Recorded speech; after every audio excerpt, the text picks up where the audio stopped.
Before she started Groundswell, licensed family therapist Natalie Small was teaching art therapy for trauma recovery. A group of her patients knew she was an avid surfer, and they badgered her into taking them to the beach. And the transition that happened in that one session was so powerful. Women who weren't opening up in the normal sessions, all of a sudden were communicating with each other, sharing stories together, laughing together. And women that were like, I would never surf, that's something I would never do in my life. By the end of the session, felt empowered, felt strong, felt like they can, and they did. Natalie decided to learn if there was more interest in surf therapy by placing flyers in San Diego coastal towns from north to south. The responses flowed in. Surfing, ocean, conservation, sisterhood, I'm in. Since 2016, the practice has grown to 5 late afternoons a week from Ocean Beach to Encinitas.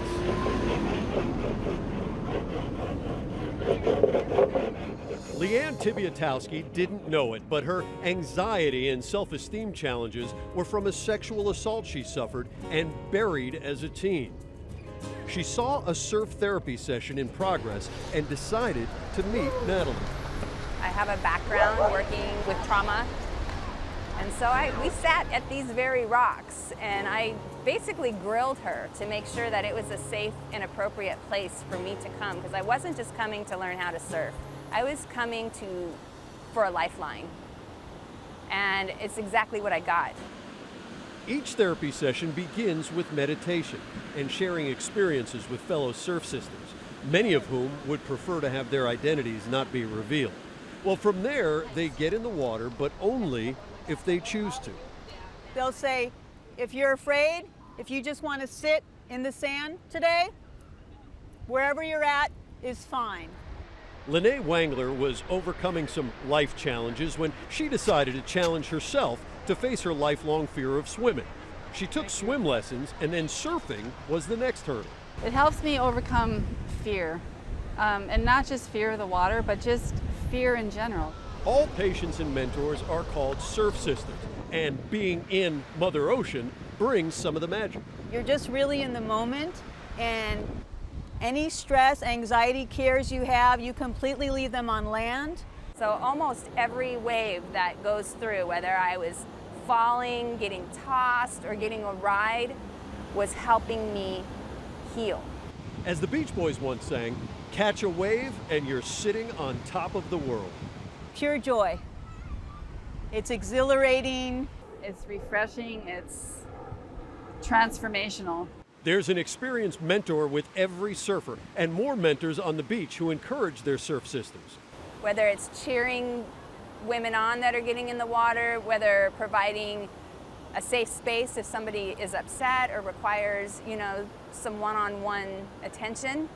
The surf, the support, and the sisterhood are helping women overcome their negative thoughts about themselves. For example, I'm not lovable or I'm not enough, and it comes back to make a new agreement. I am enough. A lot of it was just feeling like I didn't deserve it. I didn't deserve that type of fun. Don't wait till you're 53 years old, man. I mean, look at me. Look how old I am. Look at my gray hair. And I'm now finally going out and playing for real. Natalie never imagined that being out in the surf would become a large part of her career. This is exactly what I was meant to do. The highest level of happiness in the positive psychology theory is knowing that you have something to give and doing something with it and giving it back. If you're wondering if surf therapy works, there are international studies being done right now, and UCSD is helping Natalie gather, organize, and study the data. Some less scientific but more important data is derived from the surf sisters themselves. It calmed me, and I thought, wow, this is incredible. It's given me freedom in my life, just in dropping anxiety.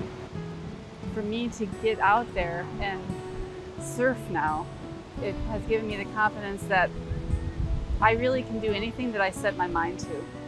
Whatever reason you have for not doing it is the reason why you need to do it. So if you think you don't deserve it, you do. If you think you can't afford it, you can, or there's someone there who can help you afford it. If you think you're not good enough or you're too scared, face that fear. Just go out and face that fear. And then once you face a fear, every other fear becomes easier to face. This is the future of therapy, is helping people use their body and invite their body into the therapy practice rather than just talk therapy. Straight up, groundswell and surfing saved my life.